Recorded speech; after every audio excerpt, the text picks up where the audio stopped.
Merci, madame. Bonjour. Comment allez-vous? Bonjour.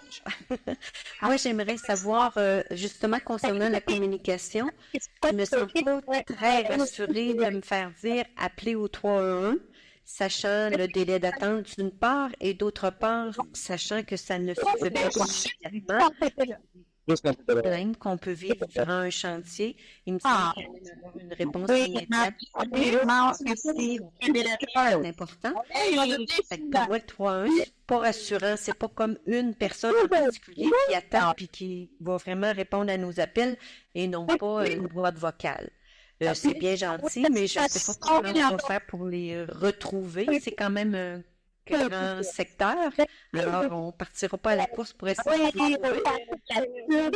Oui, ok, alors, moi, je suis une agente depuis 4 ans. Le début de ma 5e année comme agente, puis vraiment présente. Surtout dans la zone là, de chantier qui est entre Saint-Ambroise et Carillon.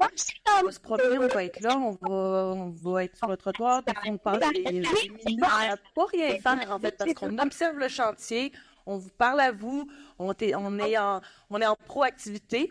On va faire aussi des rondes dans les alentours. Nous, on connaît les trajets des autobus, on connaît les trajets des tours, etc. Fait qu'on va faire des rondes, on va se promener. C'est sûr qu'il faut que vous nous attrapiez au bon moment, mais on est présent entre 8 heures et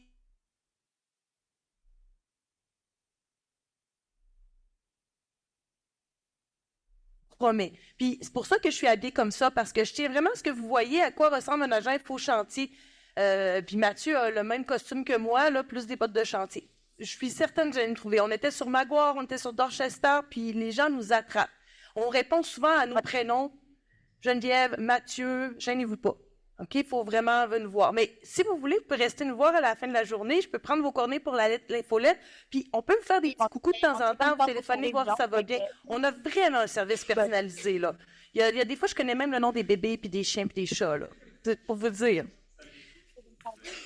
J'aimerais peut-être préciser, parce que c'est arrivé justement ce matin, il y avait quelqu'un qui devait venir me chercher parce que j'avais une rencontre, et cette personne-là était bloquée par un appareil, un gros camion. Bon, elle était bloquée sur la rue Saint-Luc, puis elle n'arrivait pas à m'atteindre.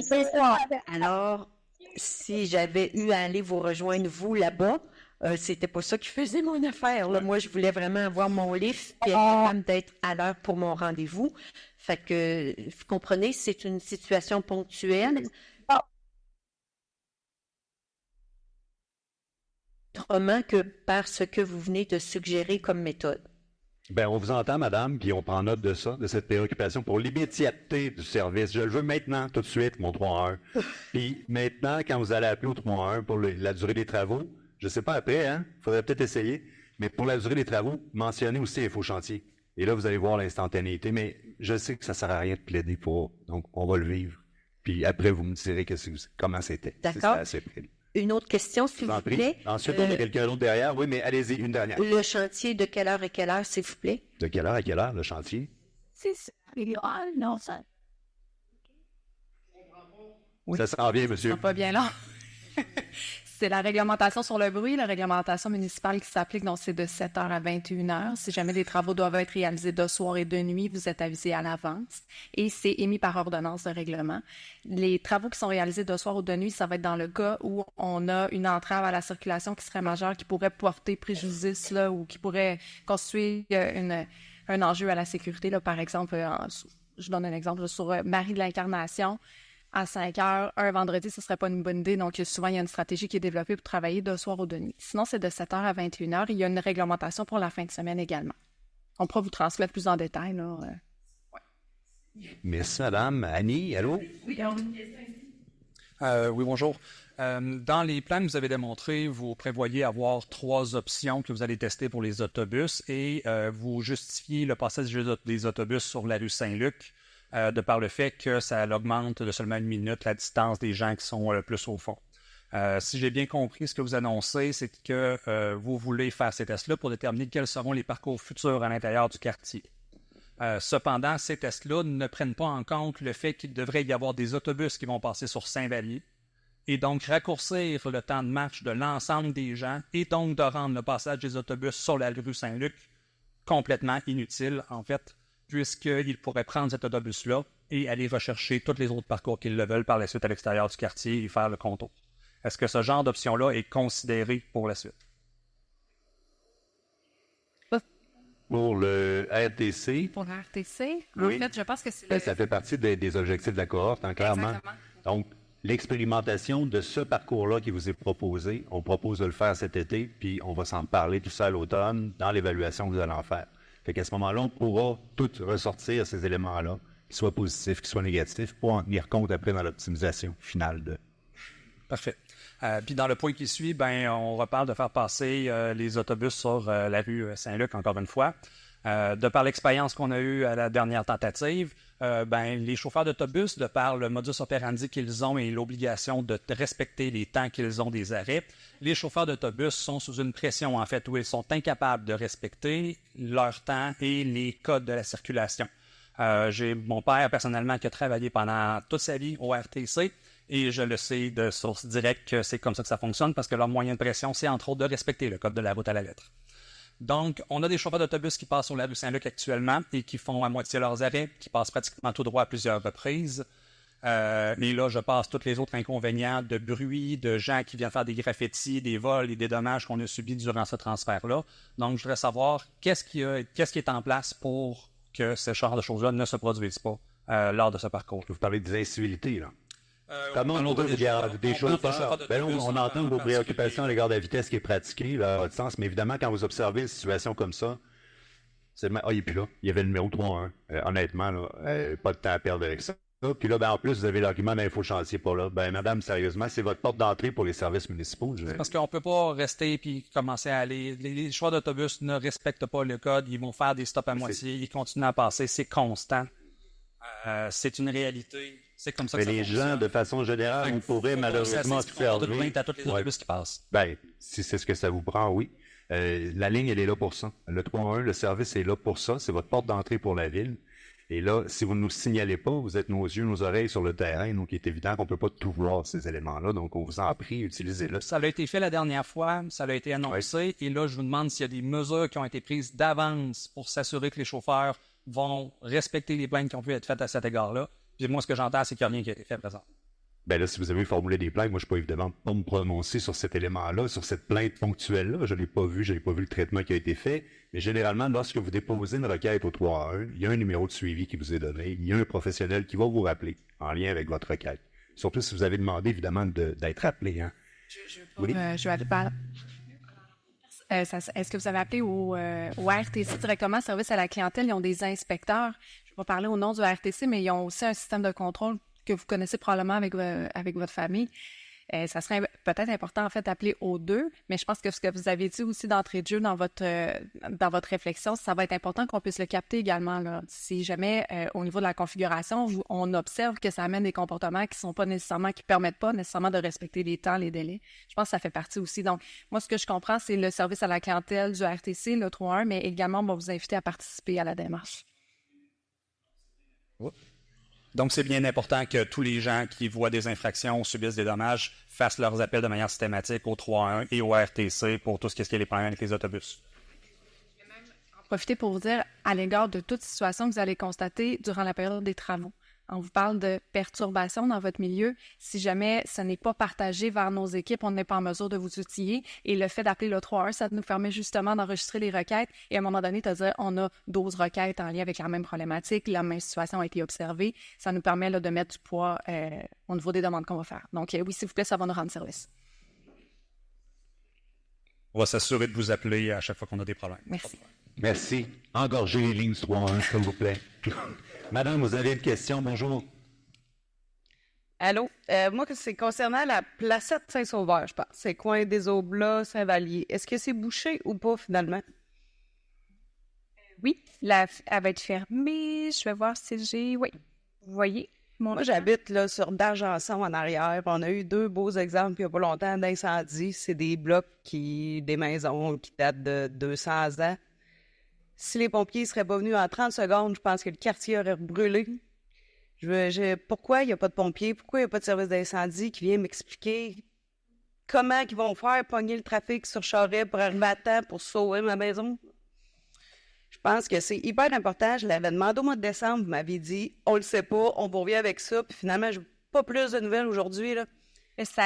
On vous confirme aujourd'hui que la fermeture de cet accès est vraiment prévue. Ça a été analysé avec les services là, au niveau des incendies. Oui, mais ça où les pompiers pour me le dire? Moi, là, j'ai bien beau vous croire, vous, mais vous habitez pas chez nous, là. Ouais, mon voisin, il a brûlé. Mon autre voisine a failli brûler si les pompiers ne seraient pas venus en 30 secondes de Désoblat jusqu'à Sainte-Catherine. Non, Sainte-Ambroise. Sainte-Ambroise. Sainte-Ambroise. Désoblat, Sainte-Ambroise, Saint-François. Il est arrivé. Oui, ben, Patrick, mais en fait, c'est que, si je me trompe pas, vous faites les vérifications. Oui. Je suis pas pompier, malheureusement, mais ça fait partie des analyses quand on appelle ça les délais de service des services d'incendie. Ils sont tenus réglementairement de respecter un délai de service que je n'ai pas par cœur, là, le délai. Puis, ces considérations-là ont fait partie de la réflexion de l'aménagement. Donc, mais comme je vous dis, juste un instant, je vais vous donner un micro pendant le chantier, puis il y a parfois, là, je vais donner des exemples qui ne sont pas en lien avec ce chantier-là, il y a parfois des aménagements, on force le ministère des Transports à faire d'autres aménagements de leur propre chantier pour assurer une desserte des services d'urgence. Donc, c'est considéré, comme je vous dis, je ne suis pas pompier, je ne peux pas vous le signer avec mon sang, là, ce que je vous dis, mais le délai de service des accès des services d'urgence est considéré dans les aménagements. Là. Oui. Juste un instant, tu vois. Comment ils peuvent faire plus droite que Désoblat, Saint-Ambroise, Saint-François? Ils vont se taper le trafic sur Charest, là, finalement. C'est pour ça qu'on voulait 4. Les pompiers sont en mesure de faire évacuer la circulation. Là. Ils ont des mesures pour le faire. Oui, c'est le trafic, c'est le bouchon, ils vont passer dedans, je vous le confirme. Ils sont en mesure de faire le Moïse là, dans le trafic. Là. Quand il y a plus qu'une chaussée, ils sont en mesure d'accéder, peu importe le trafic. Là. Oh, oui, effectivement. Hey. Ça me convainc pas, puis ça me fait vraiment peur. Je suis désolée. Ben, c'est certain, madame, qu'on ne va pas jouer avec votre sécurité, puis que les plans qu'on vous présente... Non, s'il vous plaît, juste un instant. Il y a énormément... Non, du tout, madame, parce qu'on valide les informations. Madame, vous aviez... Monsieur derrière, avant, Annie, excuse-moi. Ah, pas de problème. Monsieur, attends patiemment. Moi, c'est pour parler de la rue Saint-Luc, moi aussi. Comme monsieur, il habite pas loin de chez moi. Cet été, j'ai traversé la rue Saint-Luc par Bonaventure. J'ai regardé sur ma droite. Il y a un autobus de RTC qui s'en vient. J'ai un contact visuel avec le chauffeur. J'enjambe. Il me passe en plein de face. Un peu plus, je me faisais frapper. Il n'a jamais regardé à sa droite. Il y avait un stop. Il me regardait moi sur sa gauche. Mais je vous ramène sur le sujet de la consultation. Mais c'est intéressant parce qu'on a déjà couvert cet enjeu-là là, sur la sécurité avec le transport en commun. Mais je vous ramène sur le sujet de ce soir. Là, on parle des travaux. On parle vraiment de l'info chantier. Là. Donc, toutes les questions, normalement, devraient porter sur qu'est-ce qui nous concerne par rapport aux travaux. Quels sont les impacts par rapport aux travaux. On est ici aujourd'hui pour répondre à ces préoccupations-là, à l'égard des travaux-là. Vous me dites que vous, votre préoccupation, c'est à l'égard... Ben là, les autobus vont encore passer sur Saint-Luc. Ben, c'est pas sécuritaire à cause des travaux. Là. Oui, mais on a quand même les 3 phases. Oui, je vous laisse aller. Tu sais, c'était 3 phases, je ne sais pas quand vous allez trancher à hauteur de Saint-Luc, mais que ça arrive, c'est dangereux. L'entrée des poids lourds, là, puis il n'y a pas juste ça, là. Les autres automobilistes qui pourront passer sur Saint-Vallier de l'autre bord, ils vont rentrer dans le quartier. Il y a souvent de l'impatience à l'heure du trafic. Les gens vont redescendre chez eux. Puis là, qu'est-ce qui va arriver? Ben, souvent des infractions, mais ça peut être un enfant qui passe. Tu ne rentres pas des autobus dans le quartier. Où c'est que tu vois ça? Des autobus, il y en a dans tous les quartiers de la ville, monsieur. Mais pour vrai, oui. Hey, la joke, on sait que on va pas faire... Là, j'entends vos il préoccupations. n'y en avait pas avant. J'entends vos préoccupations à l'égard du transport en commun sur la rue Saint-Luc, comme monsieur l'avait dit. Mais on va essayer de ne pas être redondant dans les interventions, je vous vois venir. Et on va essayer de prendre aussi d'autres questions à l'égard de gens qui ont des préoccupations ailleurs qu'à Saint-Luc. Mais vous, je vous invite à rester avec nous si vous voulez, puis on va pouvoir aller plus en détail avec vos préoccupations à l'égard du Mais là, transport. je vais aller à 4 h du matin, fait que je ne resterai pas avec toi. J'imagine que tu préférais prendre l'autobus, parce que quand je me lève le matin, les chauffeurs d'autobus ne sont pas levés. OK, vous répondre à M. Lachance, là, qui voudrait qu'on se promène tout en vélo, là. Merci beaucoup, monsieur. On vous entend. Merci, monsieur, de faire applaudir. Madame, bonjour. Je vous passe le micro. Bonjour. Alors, moi, j'habite sur la rue Bigawette. Qu'avant ça, ma rue, je l'avais juste à la répéter. Tu sais, c'est la rue Bigawette, c'est un drôle de nom. Et puis là, le 311, moi, j'ai téléphoné et je ne suis pas sur les réseaux. Je veux pas être sur les réseaux. J'ai parlé à 3 personnes différentes pour venir ici ce soir. Parce qu'ils m'ont dit que si j'étais pas inscrite, je pouvais pas venir. Alors, s'il vous plaît, faire attention à ça, parce que je suis pas la seule personne qui est pas sur les réseaux, là. Et puis, j'y tiens. Et puis, une autre affaire. Là, c'est bien beau, vous êtes fine, vous expliquez bien ça, les travaux. Mais là, sur la rue Bigawette, là, on dirait que on est partout en ville. Je me promène en autobus, c'est l'enfer, les chauffeurs vont vite. J'ai l'impression de rester dans une ville maniaco-dépressive.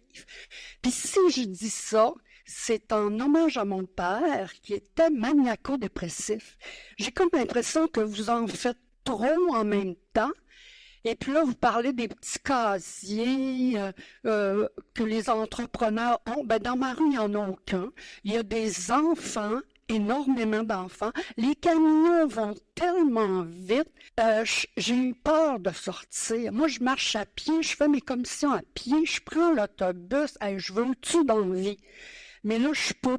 Puis c'est assez difficile, merci. Je comprends qu'il y a des travaux qui soient faits, là, mais... Dire que les gens respectent les résidents, je dirais que non. Peut-être si j'étais commerçante, je serais plus respectée. Alors, je trouve ça vraiment difficile et c'est la raison de ma présence ce soir. Merci. Il y avait une autre question ici, Dave. Madame, vous avez une question? Moi, je vais me projeter à la fin du chantier. Quand on finit la chaussée et qu'il y a des trottoirs, quelle va être la hauteur des trottoirs par rapport à la chaussée? Parce que là, pour les personnes âgées, à 20 cm, c'est beaucoup. Et dans le même dossier, quelle va être la configuration des entrées cochères? Il me semble qu'il y a moyen de faire une entrée cochère qui offre au moins une partie plate. Les autos qui rentrent dans les garages ont tout un beau moteur qui peut forcer un peu pour monter une pente, alors que les personnes qui marchent, elles ont 2 vieilles pattes, surtout les personnes âgées, qui ont bien de la misère avec les dénivellations. Alors, je ne sais pas si la Ville de Québec pourrait inaugurer quelque chose pour faire des trottoirs qui soit un peu aimable avec les personnes âgées. Oui. Pour la première question, en fait, au sujet de la hauteur des trottoirs, la hauteur des trottoirs là, est vraiment réduite là, dans l'ensemble du projet. Donc, c'est 60 mm, donc de hauteur. J'ai dit 6 cm. Ou 2,5 pouces, effectivement. Donc, mis à part, par contre, aux endroits qu'on arrive, on est devant les arrêts d'autobus là, du RTC. Là, on a des hauteurs de trottoir là, beaucoup plus standards. Là, donc, on est dans du 100 mm à 150.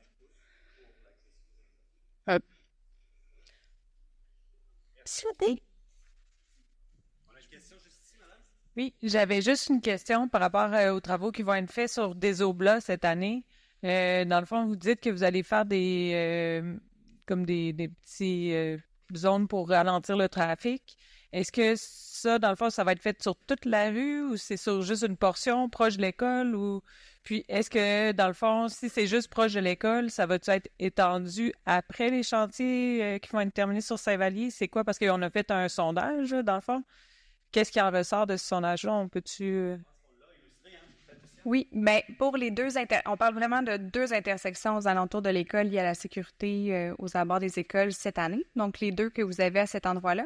Il y a en effet eu un sondage qui a été fait, je pense que c'était en janvier cette année, donc qui était disponible. Donc, actuellement, on est encore probablement là, dans dans le traitement des données, puis vous allez être informé, là, suivez la page là, pour au niveau de la participation publique, vous allez être informé des prochaines étapes. Généralement, quand on fait un réaménagement comme ça, comme on l'avait fait pour Saint-Vallier, comme on l'a fait pour Bagot, Boisseau, Saint-Benoît, c'est la première étape, la collecte des informations, on vient chercher vos besoins. Puis souvent, il y a une deuxième étape qui est là, bien, on vient vous voir avec des scénarios d'aménagement. Donc, c'est trop tôt pour que je vous mentionne là, qu'est-ce qu'il va y avoir comme aménagement tout le long de la rue des Oblats, mais c'est vraiment une réflexion pour la mobilité active, vraiment le confort de la rue le plus global. Pourquoi faire ces 2 aménagements-là tout de suite et non attendre de faire toute la rue sur le sens du monde puis s'assurer qu'ils soient faits dans le même esprit? Ben, en fait, c'était possible d'intervenir rapidement pour venir faire des petites mesures là, à court terme, des gains rapides aux alentours de l'école. C'est-tu parce que vous anticipez genre plus de trafic sur des Oblats dû aux travaux sur Saint-Vallier, puis vous vous dites, ben là, il faudrait agir tout de suite? Je pense que c'est même dans je peux laisser Patrick répondre. Je pense que c'était même déjà prévu. Ces interventions-là pour... c'était... OK.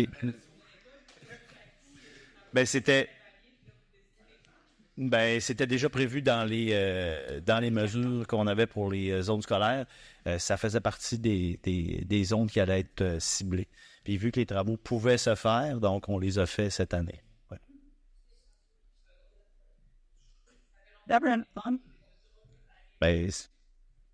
J'ai une question ici, Dave. Oui, merci. Bonjour, je voudrais savoir par rapport à la rue Saint-Benoît, combien de stationnements qui sont retirés? Puis peut-être au total aussi le nombre de stationnements qui vont être retirés dans le quartier au courant des prochaines années. Ça, c'est ma première question. J'en ai d'autres. Oui. J'ai le pourcentage de maintien. Là, je ne voulais pas, mais c'est un chiffre qu'on pourrait sortir parce qu'on l'a présenté la dernière fois. Donc, c'est 84% des cases qui sont conservées sur la rue Saint-Benoît. Donc, comme je vous mentionne, là, on l'a parce qu'on l'a présenté le 24 mars, là, mais là, directement, je ne l'ai pas par cœur pour cet endroit-là. Puis pour le secteur, plus largement, je pense que Patrick... Oui. À la fois par les tests du RTC, les 3 réaménagements de rue que vous avez vus, plus celui de Saint-Vallier, donc on parle d'environ 5% des cases. Puis ça fait combien au total en nombre? Ben, en nombre, en quantité. Il y a eu l'information dans la présentation, mais on pourrait vous revenir, pas vous dire... OK. Puis, je regarde sur Saint-Benoît, le trottoir il est élargi. Moi, je passe souvent sur cette rue. Puis, les poteaux électriques, ils les enlèveront pas. Je trouve ça un peu ridicule. J'ai demandé, je connais tout le monde qui travaille dans la construction, qui sont des entrepreneurs, puis ils m'ont dit que c'est pas si cher que ça. Ça n'aurait pas été si cher de demander à Hydro-Québec de les enlever. Ça enlèverait. C'est ça qui est plus ridicule dans notre quartier, là, les poteaux qui sont dans le milieu des trottoirs. Ça empêche pour le monde qui sont à mobilité réduite de circuler. Tant qu'à faire des grosses rénovations de même sur une rue, il faudrait faire au moins ça. Oui. Oui, bien juste pour mentionner, la rue Saint-Benoît, c'est la rue qui est une rue donc partagée. Donc, le souhait, c'est justement que les gens puissent aller là en tout respect de la réglementation directement sur la chaussée. Pour le volet de l'enfouissement des fils ou les poteaux, là, actuellement, mon collègue pourrait compléter là, au besoin, là, mais... Je vous écoute. Ouais.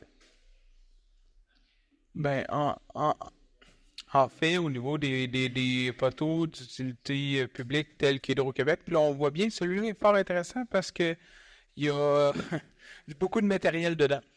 Donc, ça amène une complexité qui est plus grande que juste de retirer un poteau au niveau d'Hydro-Québec. Premièrement, pour être admissible à la subvention en tant que municipalité, c'est 300 mètres linéaires minimum que ça prend pour pouvoir intervenir avec Hydro-Québec. Ce qui fait qu'actuellement, à l'ensemble de la ville de Québec, sur 4500 km de réseau routier, ça fait une priorisation que je vous annonce pour tout autre projet, que l'enfouissement des fils est extrêmement complexe. Si on prend 300 mètres sur 4500 km de réseau, ben actuellement, c'est les zones patrimoniales ou ceux en lien avec des réseaux de transport majeurs qui sont priorisés étant donné cette situation. Par contre, il nous reste des options parfois qui est des déplacements longitudinaux, puis Martin, tu pourras compléter, là, s'il advient avec des problématiques, mais dans certains projets, on le fait entre autres sur la rue Caron, où il y a eu un déplacement latéral des poteaux pour permettre une meilleure accessibilité. Merci. Merci. D'autres questions? J'en ai d'autres en fait. C'est par rapport aux automobilistes. Je ne sais pas si c'est vraiment le pourcentage que vous me dites, mais on a déjà quand même de la difficulté. Moi, je suis quelqu'un qui fait beaucoup de vélo. En fait, la plupart de mes trajets là, en ville, j'ai fait à vélo. L'hiver, j'utilise l'autobus, puis je marche beaucoup. Mais j'ai besoin pour mon travail d'utiliser l'automobile. Comme plusieurs peut-être pas beaucoup de monde ici, mais plusieurs des résidents du quartier. Puis, il y a beaucoup de résidents que c'est nécessaire d'utiliser l'automobile.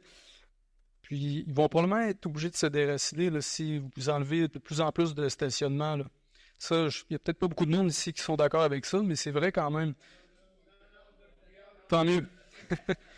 Puis, je dis pas ça, je suis pas contre les transports collectifs. Je les utilise, mais c'est pas pratique pour tout le monde. Pas pour tous les automobilistes, pas pour tous les travailleurs qui ont besoin de travailler à l'extérieur du centre-ville. Puis en plus, c'est pas nous qui causons la congestion de la ville. On est souvent à contresens du trafic. Donc, on ne cause pas nécessairement de congestion en habitant dans le centre-ville puis en allant vers l'extérieur. En plus, souvent, le monde qui habite dans le centre-ville qui ont des automobiles, ils vont faire beaucoup moins de kilométrage que le reste du monde. Quelqu'un qui n'a pas d'automobile, mettons quelqu'un du plateau qui n'a pas d'automobile, mais qui va à Paris 2 fois par année, il va faire plus de GES, 5-6 fois plus de GES que quelqu'un qui fait 5-6 000 km en ville. Ça aussi, c'est important. Puis l'automobile, ça permet de faire des voyages locaux qui encouragent l'économie locale puis provinciale, beaucoup plus que quelqu'un qui va faire un voyage à l'extérieur aussi. C'est James. Ouais. Oui, en fait. Oui. En fait, déjà, nous avons au moins 45 participants en ligne et on va aller avec la première question. Nous avons 2 questions pour l'instant. Donc, bonsoir. Est-ce que lors de la première phase des travaux 2024 sur la rue Sainte-Catherine, comprend doublement des trottoirs du côté ouest? J'ai pas compris le nom de la... Est-ce qu'on comprend le doublement des trottoirs du côté ouest? Il y avait des choses qui reviennent dans les bois. Bonsoir. Est-ce que lors de la première phase des travaux sur la rue Sainte-Catherine, ça comprend le doublement des trottoirs du côté ouest? Donc, on parle d'agrandissement de l'élargissement des trottoirs. Ah. Pas de Catherine. On a la question. Oui, deuxième question. Bonjour. Est-ce que la course Beneva à l'automne aura lieu à travers les travaux? Et si oui, est-ce que la circulation sera pensée en fonction de tout cela? Voilà. C'est des réponses, voilà. Ça va être... Oui, ça va être une course avec souliers. Non. On a le maintien. En fin de semaine, c'est le Grand Défi Pierre Lavoie, c'est le 14, 15, 16 juin. Donc, oui, on maintient les événements. Est-ce que le parcours va devoir être déplacé? C'est une possibilité. On a eu le défi des escaliers où il est à venir. On a le festival d'été. Donc, le maintien des activités, c'est important pour la ville. Donc, oui, ça sera maintenu. Assurément, est-ce que le parcours sera modifié? Possiblement. Et on va revenir auprès des promoteurs là, directement et des participants, bien évidemment. Simon derrière, OK. Dieu.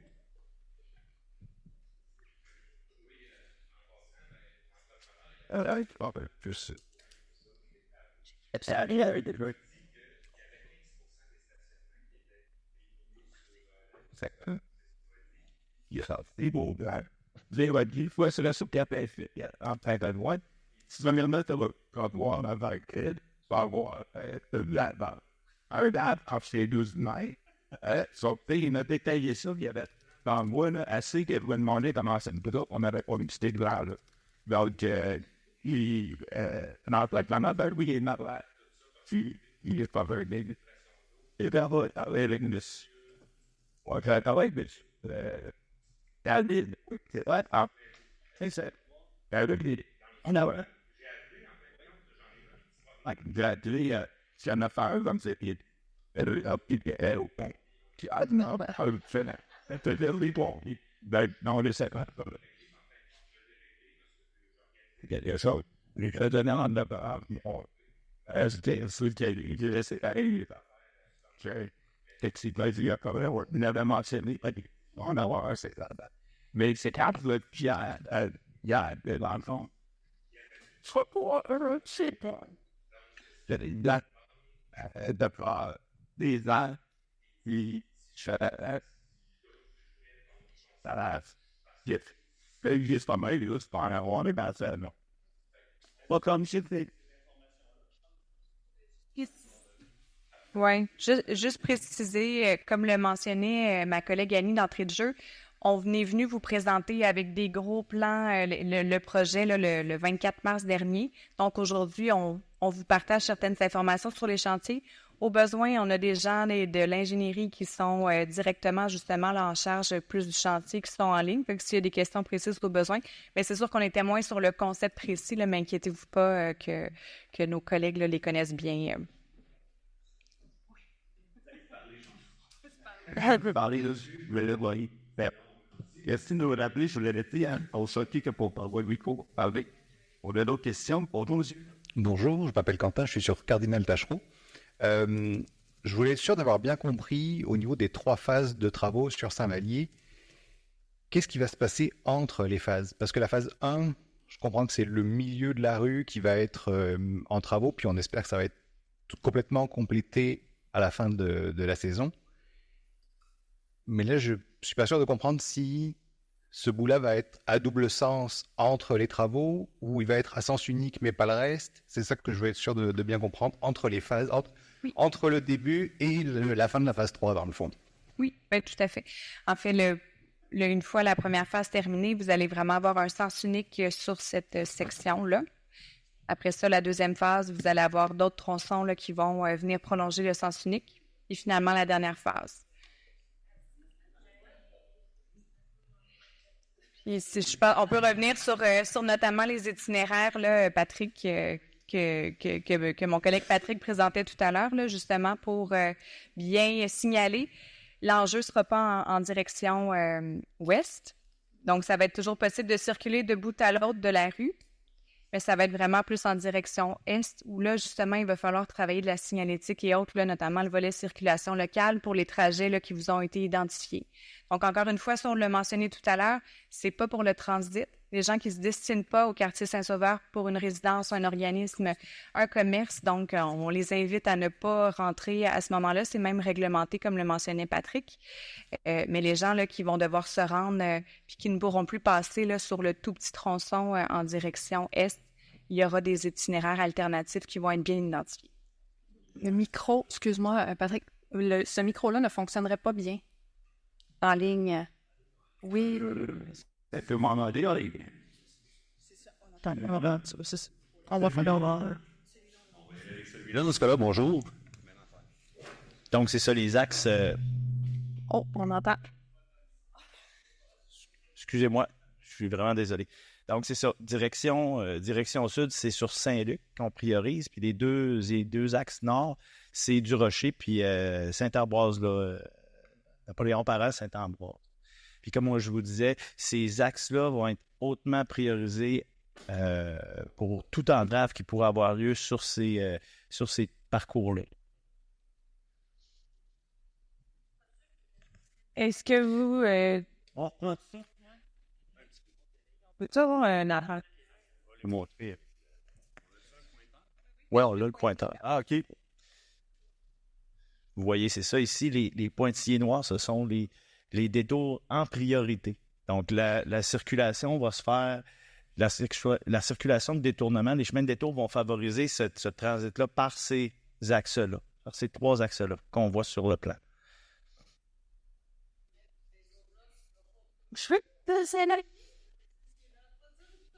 À terme. À terme. Pas pendant la construction, pas pendant les travaux. Attendez, je vais vous donner un micro parce que les gens en ligne, vous savez comment est-ce qu'ils sont impatients. Hein? Non. Je le sais pas, mais c'est pas grave. La circulation locale, là... Non, j'aimais bien l'autre image d'avant. S'il vous plaît. Circulation locale seulement avec les... Ça, c'est pendant les 3 ans de travaux. Finalement, on en a jusqu'à 3 ans.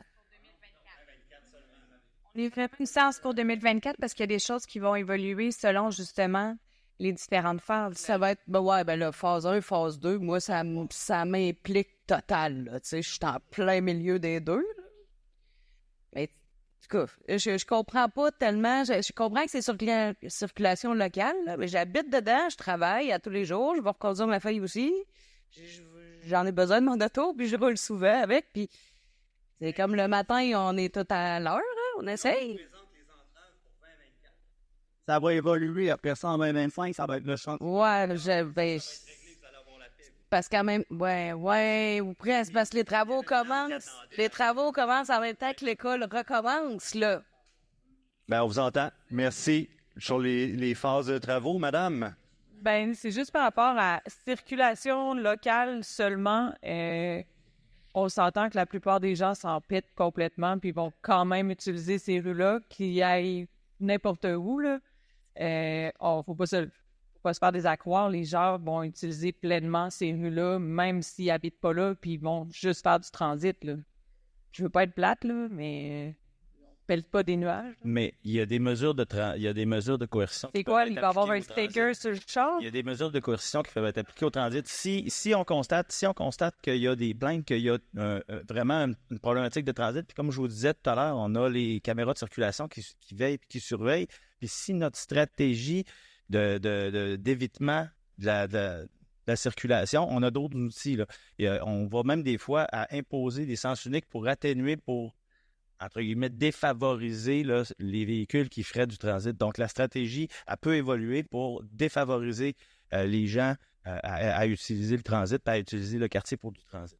Parce que, je veux juste faire une parenthèse, mettons, moi, ça fait plusieurs années que j'habite sur une rue qui sert de transit pour éviter le trafic de charrettes. Ça fait plusieurs années qu'on appelle au 3-1 pour réussir à avoir des mesures d'atténuation. Puis finalement, on s'est fait répondre que si on n'est pas content, on avait juste à pas venir habiter dans le quartier. Ça a été, oui, au 3-1, après plusieurs discussions avec un membre de votre équipe. Je trouve juste ça ordinaire que vous nous dites ce soir, encore une fois, ben vous avez juste à appeler au 3-1 si ça marche pas. Ça donne quoi? Ben, en fait, vous pouvez applaudir, mais en fait, c'est que c'est la porte d'entrée. Qu'est-ce que ça fait? C'est qu'on n'est pas partout tout le temps sur le territoire, puis il faut absolument nous le signaler quand il y a des problématiques. On en voit pas mal. Mais même chose pour l'autour de l'école, dans le fond, d'avoir des mesures d'atténuation du trafic. Ça fait des années qu'on le demande, puis là, tout à coup, ça se fait là. Exact. Et bien, ça a été présenté aussi aux directions de l'école, puis je pense que ça faisait leur affaire. Ben oui, il avait aimé ça. Question ici. Merci beaucoup, madame. Question ici. Ensuite, on va derrière. Moi, je recommence. J'écoute tout le monde ici qui parle, puis à un moment donné, tout le monde a des problèmes. Il y a des problèmes pour les pompiers, les choses d'incendie, que ça donne des difficultés, puis ça diminue la qualité des incendies. Ça diminue le service du RTC. Nous autres, Saint-Luc, on n'a jamais vu ça dans tout le monde entier. Je pense prendre une rue principale pour envoyer le trafic dans le quartier résidentiel. Nous autres, sur la rue Saint-Luc, le conseiller a beau rire de moi ici, là. Il est parti, là, en tout cas, il rit nous autres. Ah, il y a du fun en masse, je sais qu'il y a du fun. OK, puis c'est qui? Mais qu'il arrive un accident sur la rue Saint-Luc, là, puis soit une personne âgée ou un enfant qui soit écrasé sur notre rue, puis nous autres qui est tranquille, qu'en général, puis le monde joue dans la rue parce que finalement, dans notre coin, il n'y a pas tant de cours. Fait que les gens, ils marchent sur le trottoir, les trottoirs ne sont pas fonctionnels. Le monde joue dans la rue, passe dans la rue. Vous allez nous mettre. Tantôt, là, on parler d'un circuit d'autobus, c'est toutes des hypocrisies, ça. Dites-nous comment il va passer d'autobus par jour. C'est 125 autobus par jour qui va passer sur la rue Saint-Luc et plus. Plus le camion, les gens vont suivre les autobus, les camions, tous les trafics-là vont tous passer sur notre rue. Fait que tous les autos fait que pour être capable de mettre quelques arbres sur la rue Saint-Vallier, pour faire une belle rue Saint-Vallier, vous allez pourrir tout le quartier en arrière. C'est quelque chose qui est complètement qui n'a pas d'allure. Puis en plus de ça, on se fait rire de nous autres d'en face quand on en parle. Puis pour le 3-1 aussi, c'est bien de valeur, parce que l'année passée, là, les gens me disaient, on appelle au 3-1. Moi, je suggérais aux gens, si vous n'êtes pas heureux, appelez au 3-1 pour faire des plaintes pour dire que vous n'êtes pas heureux. Puis les 3-1, après un certain temps, ce qu'ils ont fait, ils ont dit, on ne répond plus à cette réponse-là. Fait que, on n'avait plus de réponse sur le 3-1. Fait que ce quartier-là, ce projet-là n'a pas d'allure d'un bout à l'autre. Il n'y a rien qui qui montre qu'il y a une raison de faire cette chose-là, à part de mettre des apps, puis pour faire plaisir à quelqu'un qui veut prendre un peu de café sur Saint-Vallier. Tout le quartier en arrière va être pourri, le trafic va tout tomber chez nous. On a une rue principale qui était là. Les gens qui ont acheté des immeubles sur Saint-Vallier, ils l'ont acheté en connaissance de cause qui était sur un boulevard. Nous autres, quand on a acheté dans le quartier en arrière, puis on s'est installé là avec nos familles puis nos enfants, on s'est installé dans un quartier qui était tranquille, puis on voulait améliorer notre quartier. Sans aucun égard, sans aucun respect, ils nous envoyaient le trafic en arrière. Fait que là-dessus, la question, Monsieur Lachance, qu'est-ce que vous pensez de ça? Pensez-vous qu'un conseiller, c'est normal qu'un conseiller nous fasse une affaire de même? Le conseiller est là pour servir tout le monde. Non, mais monsieur, il était avec nous toute la soirée. Mais on entend vos préoccupations sur le transport en commun de Saint-Luc. Ah, s'il vous plaît. Au printemps, j'ai dit mes préoccupations. Personne ne s'est occupé de moi. Vous continuez dans le même sens. Vous avez aucune écoute. Vous nous dites vous écoutez. On va faire attention pour le transport. On va le changer l'année prochaine. On l'a vécu l'année passée, le transport. On l'a tout vécu sur Saint-Luc. On n'a pas besoin de vous le dire cette année. C'est invivable, c'est dangereux. Les autobus passent tout le temps. Les camions passent chez nous. Puis c'était juste un début. On vous le dit. Puis on va le recommencer l'année prochaine. Chris, on va tout voir l'année prochaine encore. Puis vous donnez la dixième, on va vous le dire. On le vit. Moi, j'ai été respectueux avec vous toute la soirée. S'il vous plaît, 2 secondes. Donc, qu'on ait raison ou tort, c'est pas l'enjeu. Le respect de la diversité des opinions, je pense que c'est Laissez-moi terminer. Je pense que le respect de la diversité des opinions, c'est vraiment la base. Puis d'habitude, ici, ça se passe très bien. Puis vous, votre femme, vous êtes toujours les bienvenus. On va continuer à vous recevoir. On va vous écouter. Quand vous m'avez appelé au 3-1, je vous ai rappelé. Non, mais honnêtement, c'est ça. C'est parce qu'il faut y aller aussi. Là, est-ce que vous aviez une question à l'égard des travaux? Là, vous nous avez signifié que vous étiez mécontent qu'il y ait des parcours du RTC qui transigent par Saint-Luc. On avait entendu déjà 3 fois cette préoccupation. Merci beaucoup, vous l'entendez. Est-ce que vous avez une autre intervention? Monsieur, et effectivement, vous êtes une personne qui est très gentille et très polie. Ça, je vous l'accorde. Vous faites très bien votre ouvrage, je le distribue. Fait que ça, je vous l'accorde aussi. Merci. Fait que les gens répartent bien. Mais quand on subit quelque chose qui chamboule toute notre vie, c'est beaucoup plus lourd que quelqu'un qui se présente 40 heures par semaine au travail, puis il fait subir aux autres. Ouais. Fait que si ça me touche personnellement, là, puis je parle de même, je suis pas une personne de même, moi je suis une personne qui est très gentille en général, puis je m'exprime. Je fais toujours attention aux gens et au respect des autres. Mais quand je me sens pas respecté, des fois je change de choses. Ouais. Je change de la manière de parler. Puis effectivement, c'est sûr que là, je le dis, je parais mal parce que là, je l'ai dit tout de travers, mais il reste que je le subis. Merci. Il n'y a pas de mauvaise façon de le dire. Merci à vous, monsieur. Il n'y a pas de mauvaise façon de le dire. Puis c'est un peu pour ça qu'on est là, pour entendre vos préoccupations à l'égard de l'objet de la consultation, de la démarche qu'on fait. C'est une séance d'information pour vous informer des travaux. Vous nous l'avez dit. Parfait. Mais on vous entend. Merci beaucoup. J'ai une question d'estimation. Oui. Oui, moi, je demeure sur la rue Saint-Benoît. Moi, c'est pour la question du stationnement. Vous avez dit tantôt qu'il était supposé avoir 14% de moins de stationnement. Je ne suis pas sûr de votre réponse, parce qu'ils sont en train de construire un 20 logements avec aucune place de stationnement sur la rue Saint-Benoît. En plus, vous venez, moi je reste entre Renault et Bigawet.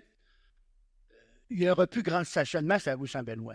Moi, je reste là, ça fait 35 ans.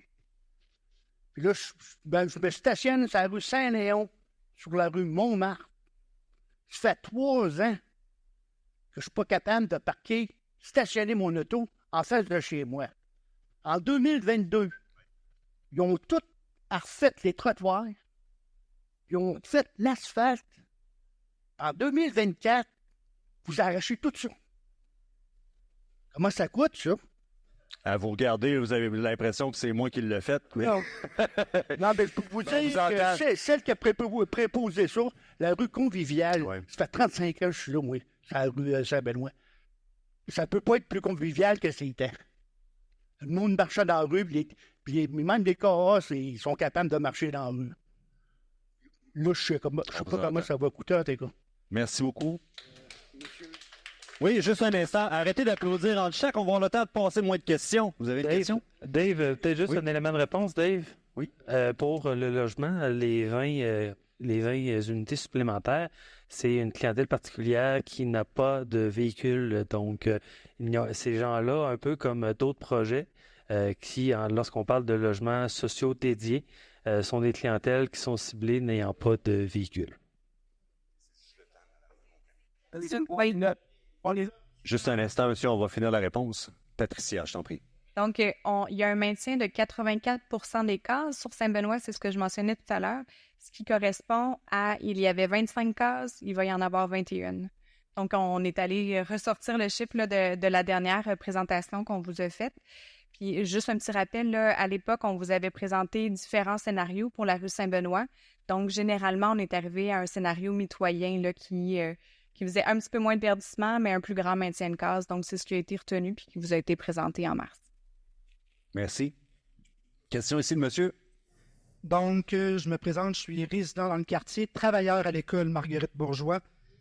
Je suis automobiliste, piéton, utilisateur du réseau en commun et je trouve que c'est inacceptable. C'est juste pour flatter l'ego d'un conseiller municipal arrogant envers ses membres, envers ses élus. Est-ce que vous avez une question? Oui, je suis dans mon préambule. Oui. Mais on va rester poli, s'il vous plaît. Ben, je suis poli, mais... Oui, s'il vous plaît, on vous entend. Quand il est arrogant envers ses membres, membres, votre question. il nous rit dans la face. Il riait pendant que monsieur parlait là-bas. S'il vous plaît, venez-en à votre question. Merci. Donc, comme je disais, je travaille à l'école Marguerite Bourgeois. Je habite à 2 coins de rue. Je travaille à pied. Des fois, je dois aller faire des achats pour le travail. L'auto, le stationnement, c'est difficile. Je vous enlève des stationnements sur Saint-Luc. On a des parents qui viennent chercher des enfants. Là, il va y avoir des voitures qui vont circuler, qui ne circulaient pas avant parce que Saint-Vallier ne sera plus à double sens. Est-ce que vous avez pensé à la sécurité des enfants? Les autobus aussi. Au coin Carillon des Aublats, beaucoup de cyclistes, d'automobilistes ne font pas leur stop. Nombre de fois que j'ai vu des parents avec des enfants qui ont passé proche de se faire frapper parce qu'il n'y avait pas de sécurité, puis que là, vous allez dévier la circulation dans un secteur qui n'était pas fait pour ça. Saint-Vallier était adéquat comme il était, plutôt que de transférer ça sur Saint-Luc, Saint-Sauveur, pas Saint-Sauveur, des Aublats. Donc, la question est, est-ce que c'est juste pour flatter l'ego de notre maire, de notre conseiller? Bon. Merci beaucoup, monsieur. Merci. Est-ce qu'on a une autre question? Madame? C'est la deuxième. Ben, on a un prix pour la deuxième question, allez-y. Ben, c'est parce que M. Marchand a dit dernièrement que les projets de construction de logements, pas juste chez nous à Saint-Sauveur, mais partout, il allait y avoir des règles différentes de ce que c'était. Parmi les règles, on disait que l'obligation de mettre des stationnements n'existait plus.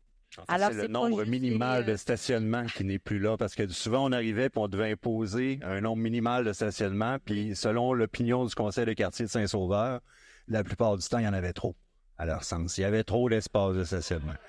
Donc, le minimum a sauté. Mais allez-y, madame, je vous en prie. Ben, ce que je veux dire, c'est que oui, il y a des logements sociaux avec une clientèle qui n'a peut-être pas d'auto, mais il y a énormément de construction quand même d'autres types d'appartements.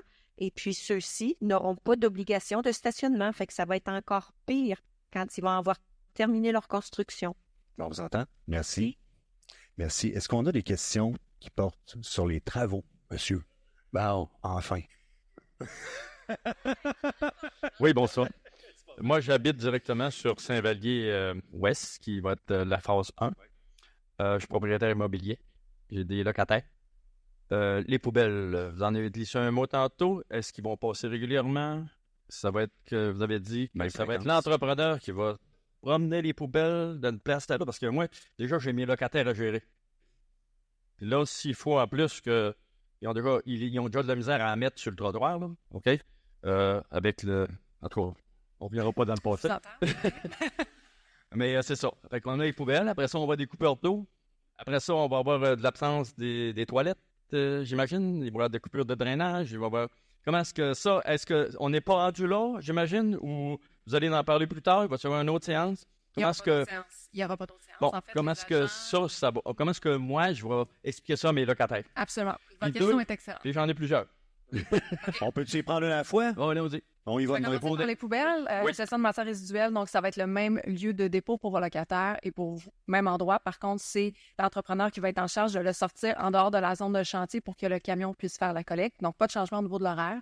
Si jamais... Mais je veux dire, il n'y a plus de trottoir. Je les mets où?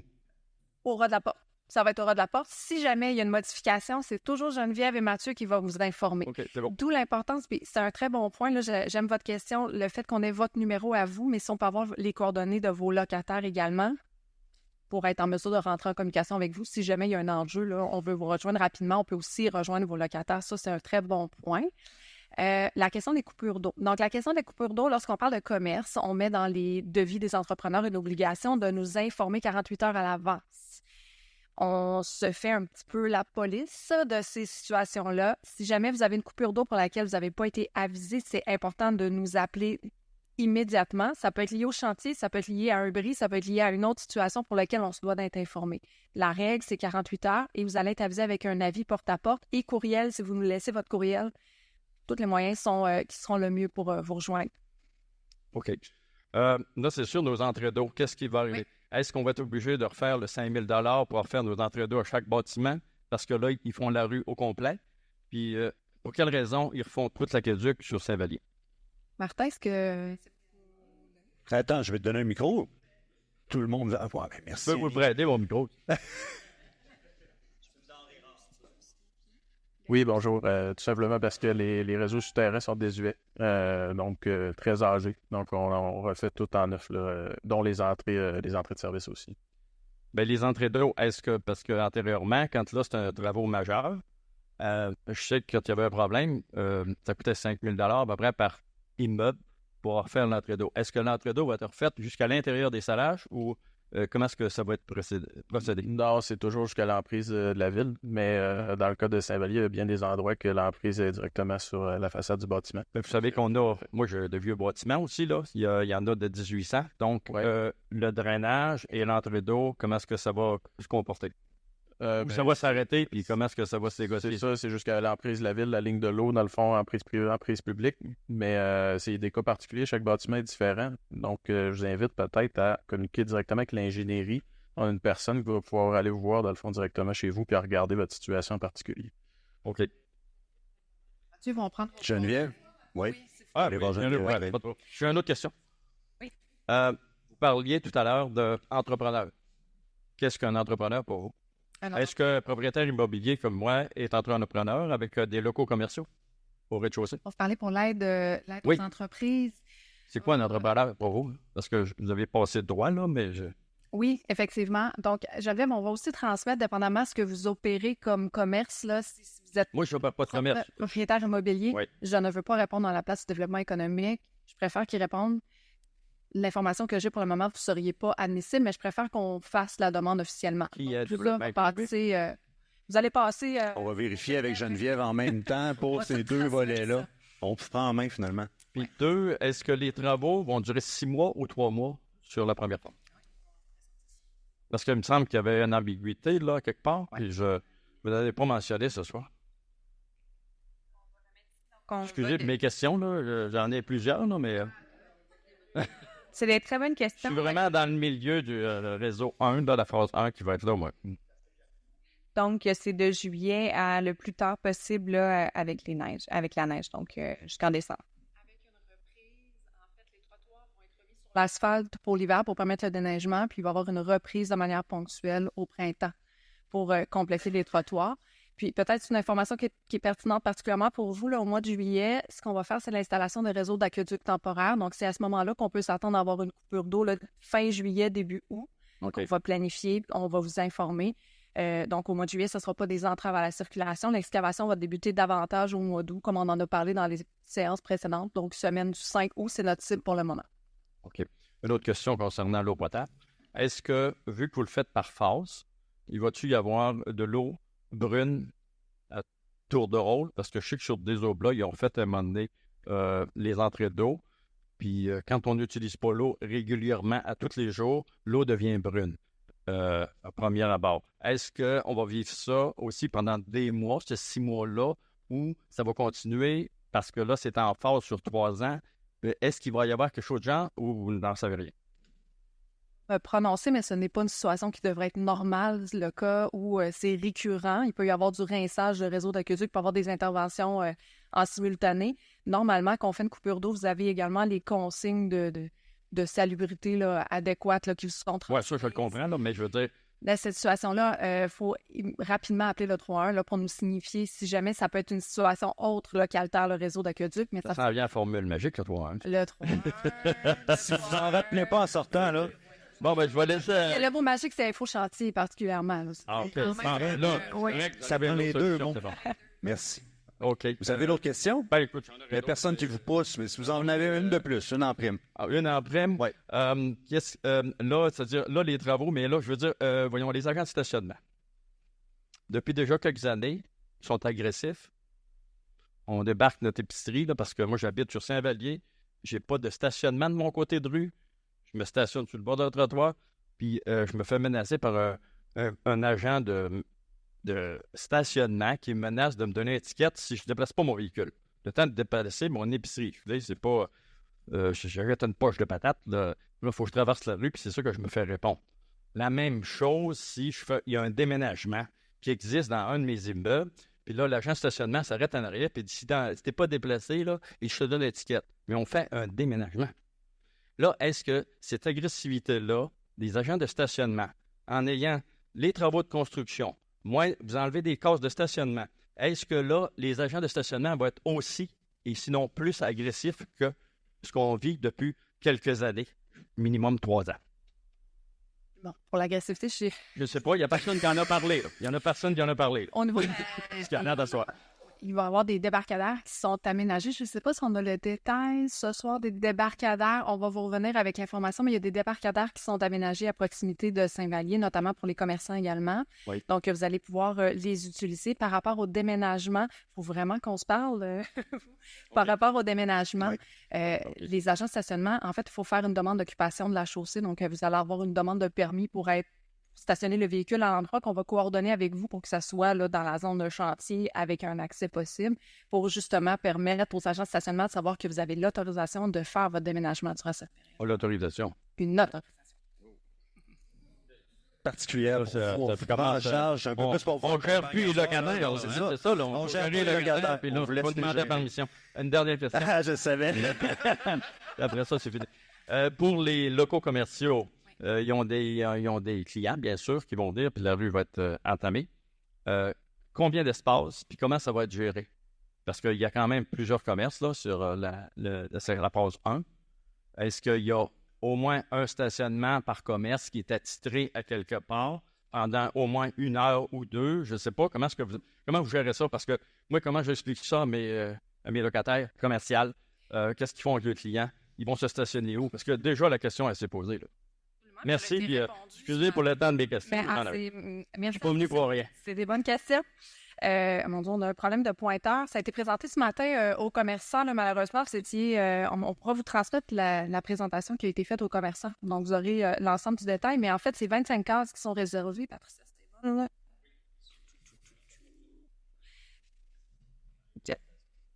Réglementation de 2 heures qui est maintenue. Donc, les clients de l'artère commerciale pourront utiliser les 25 espaces sur Saint-Vallier-Ouest, 2 heures maximum. C'est le stationnement qui est déjà existant. Voilà. Caillon. Le stationnement que je vous pointe, là, juste ici. Celui-ci, dont vous parlez, Baco, c'est le centre-ville ouest? Oui.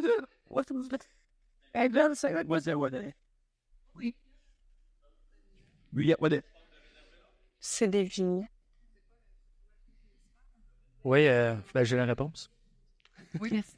Donc, pour le stationnement au coin Bagot, on le retravaille pour justement voir à ce que présentement, ils sont réservés pour des vignettes résidents. Donc, on va travailler pour, au fil des renouvellements, céder ces stationnements-là pour venir pour permettre le stationnement pour les commerces. Exactement. C'est ça, on vient retravailler cet élément-là. Merci beaucoup. Merci. Est-ce que vous aviez une question, madame? Non, pas de question. Est-ce que nous avions d'autres questions? Oui, je vous en prie, monsieur. Je veux juste savoir par rapport à Marie de l'Incarnation, est-ce qu'on pourrait avoir plus d'informations par rapport à ça, par rapport aux travaux qu'ils vont faire sur Marie de l'Incarnation? On peut-tu faire l'objet d'une autre séance? Oui. OK. Oui. Oui. Au conseil de quartier, on va faire... Ben, c'est le prochain? Ah, OK. Ben, il y a un point lors du prochain conseil de quartier de Saint-Sauveur où on va parler, parce qu'il nous restait une petite intersection à préciser sur le corridor vélo Marie de l'Incarnation, intersection Charret. On a cette update-là qui s'en vient. 19 juin? Ouais.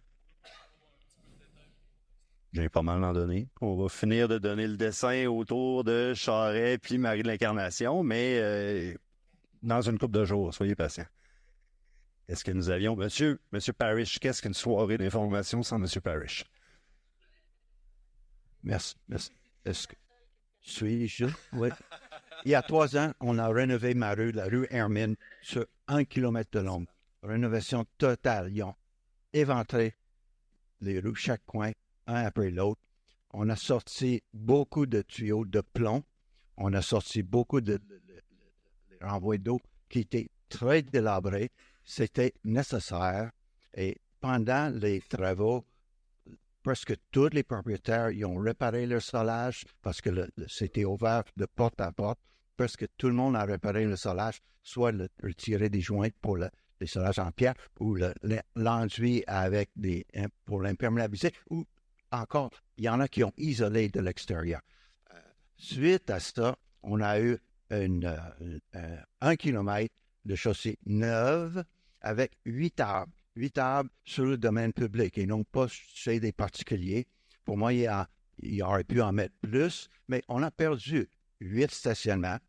Le seul inconvénient, la seule chose qu'il n'aurait pas pu faire, à mon avis, c'est de tasser des poteaux de téléphone vers la rue où il y a encore les zones étrangleurs, là, où les poussettes puis des chaises, des fauteuils, ils ne passent pas. Il faut qu'ils descendent le trottoir. Il faut qu'ils fassent un petit bout puis remonter le trottoir. À part de ça, là, on a une belle surface neuve. On a les trottoirs neufs, plus larges. On a des pas de porte faits en neuf, là, à la bonne hauteur. Là. Il n'y a pas de porte là, à 14 pouces là, ou à 3 pouces. C'est dans les normes. Puis, à mon avis, c'était une grande amélioration. Tellement que les cyclistes aiment bien ça, cette rue-là. C'est lisse comme le pot de bébé. Les skateboards, là, ils adorent ça parce qu'il n'y a pas de crack. Puis on a éliminé on a enlevé une rue qui était pleine de patchs, là, plein de problèmes d'entrée d'eau ou de drainage qui ont été corrigés. Puis on les repart en neuf pour 50 ans, paraît-il. Voilà. Puis, je pense que la rue Saint-Benoît, ça va être la même chose. Au Saint-Benoît? Non, moi, ma rue, c'est la rue Hermine, il y a 3 ans. Là. Mais la rue Saint-Benoît, ça va être la même chose. Ça va être une chaussée neuve avec les conduites, les entrées d'eau. Pour moi, il va y avoir du plomb là dans ces entrées-là aussi, parce que c'est aussi vieux que la rue Hermine. C'est incontournable. Puis, il y a, je ne sais pas combien d'arbres, mais le plus d'arbres qu'il peut en mettre, là, le plus que ça va devenir une rue conviviale, parce que le canopé, c'est important, en fait, c'est tout. Voilà. Merci, M. Parrish. C'est inspirant.